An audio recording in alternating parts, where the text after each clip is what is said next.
Thank you. So, good afternoon. I am Bhaswar Chatterjee. I run the infrastructure and energy business at Deutsche Bank.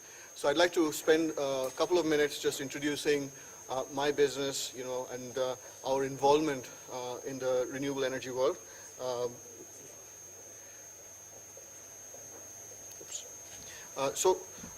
Today, Deutsche Bank is number 2 globally among financiers of renewable energy. I'm here today to talk to you as a financier in other countries, as someone who is looking into India with very exciting opportunities here, but with a perspective that comes from global involvement rather than local involvement. My team has underwritten around $8 billion, representing around 7.5 gigawatts of wind and solar. And as you can see from the slide, we work with some of the top names in the sector, many of whom were represented earlier here today, as well as many smaller developers. So today I shall talk about the key takeaways on renewable energy financing from other markets. Renewable energy is expanding in markets that have policy-driven momentum. I think that's probably a universal truth. The causes vary, but can include things like power deficit, switch from nuclear, ideology, but it's not necessarily about the level of insulation, it's not necessarily about wind volumes, but it is very much about bankability. And this is bankability, which means, and Dr. Garg alluded to it, the risk premium, the elements that feed into the cost of the projects, which can make or break the projects. The bankability is driven by, firstly, policy certainty, and that includes the macro environment to a degree, including sovereign risk and other things. Free flow of capital, and then debottlenecking, for instance, things to do with transmission, land, etc. On the third one, debottlenecking, I shall not dwell. There are many other people here, who are far more advanced in being able to talk about the issues. But I shall really focus on the flow of capital globally, and in particular on the debt side. So current emerging markets countries, of course India included, but South Africa, Malaysia, Thailand, China are key growth areas, and they are each defined by a sustained policy push.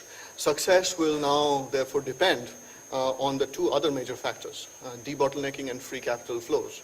So we, from the financing community, we have a lot of expectations on those two fronts, and then we can finance projects. So one thing I'd like to illustrate is the importance of policy continuity. And actually the best illustration comes from a market which has been relatively successful, the United States. If you look at the wind sector in the United States, it has been longer than the solar sector. It has been around for much longer, and tax credits there have been extended. So that's the kind of subsidy regime. The tax credits there have been extended more than 6 times. The solar sector, however, had only one such extension. And yet, the stop-start in the wind sector means that the annualized growth here has been much lower than for solar. And whereas if you look at the solar sector, there has been one extension, a much longer extension, and therefore as a result, the annualized growth is much higher. And there have been very, very significant drops in wind installation, while there has been the uncertainty, whereas in the solar sector that has not been the case. Now, before I go on to financing products, we'll talk about financing structures. Again, Dr. Garg talked about the complexity aspect, but this business is becoming more complex as we go. It started off simply. It started off in other jurisdictions with largely, I would say, similar structures to what are in use, I understand, in India. A single OPCO borrower, a single project, usually one tranche of debt.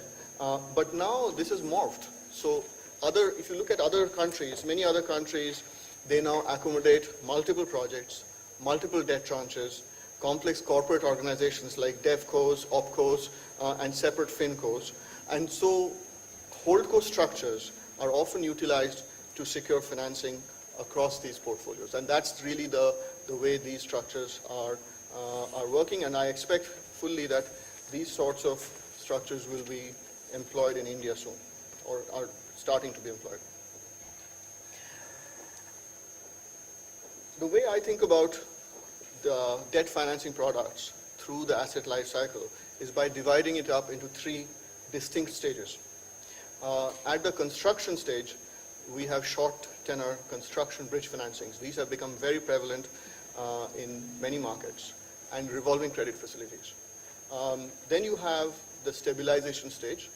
The stabilization stage is an intermediate step for really multiple projects. Warehouses, aggregation facilities are becoming very common during the stabilization stage for projects worldwide. And then lastly, the operation stage. The operation stage lends itself to long-term financing in many forms. This includes term loans, project bonds, asset-backed securitizations. I shall talk a little bit about some of these products as we go. But before I do, let's talk a little bit around the bank financing costs. This is a little technical slide, so please bear with me. If you look at the box on the left, that shows the total financing cost for a project, debt financing cost. And that really is composed of two elements, the LIBOR swap and the credit spread. Now the credit spread can be divided up further, and a big part of this is the bank's own funding costs. So the graphs there show you what's been happening in the market.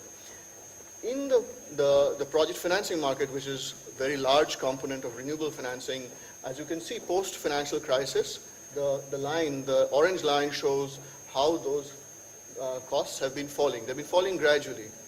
The second graph on the right shows, however, the bank funding costs. Remember, the bank funding costs are part of the total credit spread, but the bank funding costs are changing dramatically. So they have gone up and down dramatically. But what has been happening, this is also due to the way banks themselves have been subject to global regulatory regimes and have suffered in various ways during this crisis and beyond.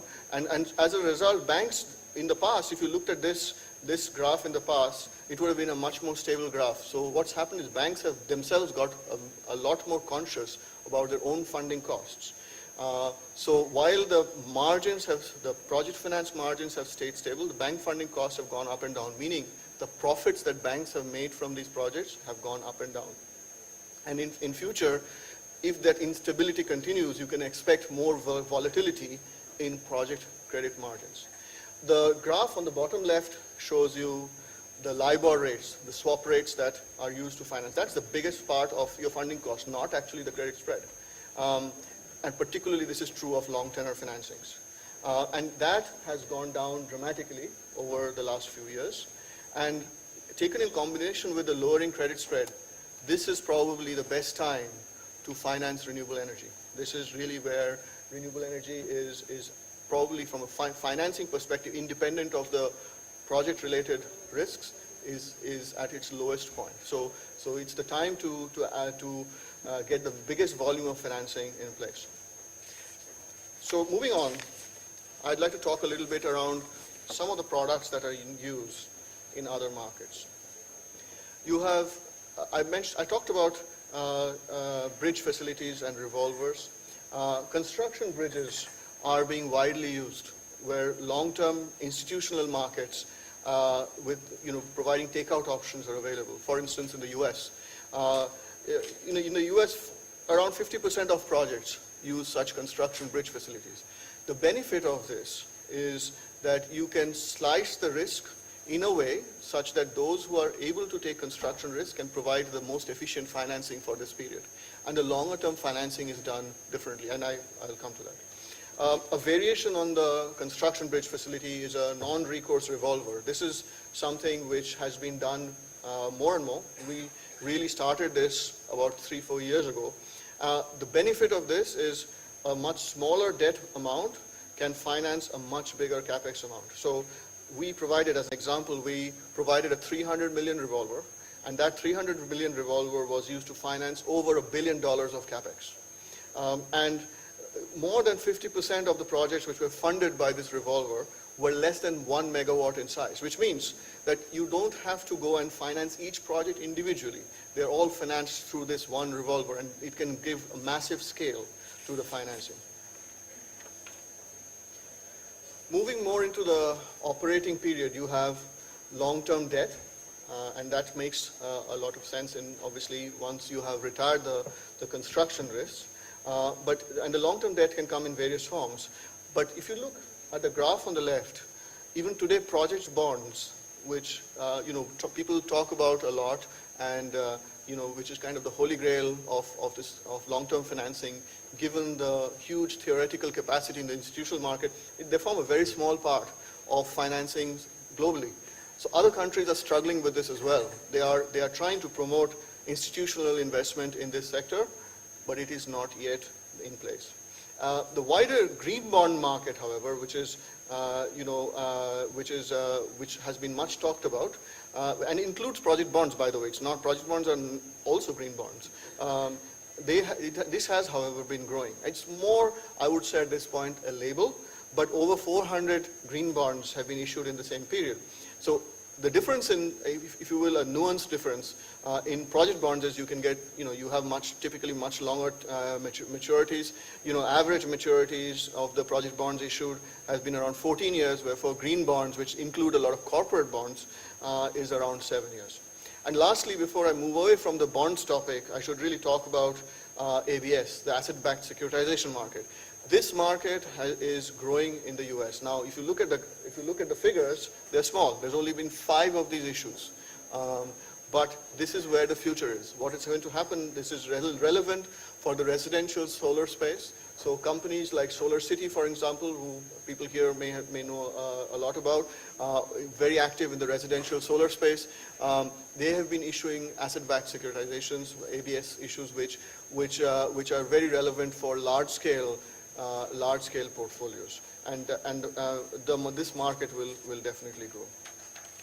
Before I end, I should really talk about applicability to the Indian market, to the Indian renewable sector. Participation by international commercial banks in India has been low in this sector. Why is that? The reasons for that are, firstly, ECB norms being restricted. They are restrictive. They do not accommodate some of these structures. If I wanted to do a revolver structure, which can generate 3 times the amount of capital as we are underwriting in that, it is difficult to do it under this current regulations. Security rights available to foreign lenders are weaker than for Indian banks. So there is a differentiation between whether you're an Indian bank or a foreign bank. So clearly that will limit the amount of capital available for this sector from foreign banks.